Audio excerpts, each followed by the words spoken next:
We are Onyx Imaging. We are the highest rated and most reviewed printer service center in Oklahoma. Hey there YouTubers, it's your girl Brett over here at Onyx Imaging. In this video today, I'm going to show you how to print a supply status page on a Xerox VersaLink C405. Alright, so first thing you want to do is hit this button right here. This is for your devices. Go ahead and click that, and then you want to hit About. And then you're going to scroll all the way down until you see Information Pages. And then you see right here the third one says Supply Usage Report. Go ahead and click that. Then your printer should start printing your supply status page. Alright guys, so you have successfully printed your supply status page on your Xerox printer.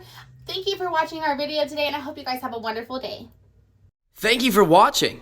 If you're interested in how you can receive free labor on all of your service calls, as well as how to qualify for free printer upgrades, contact us today. We are here for all of your printer and office supply needs.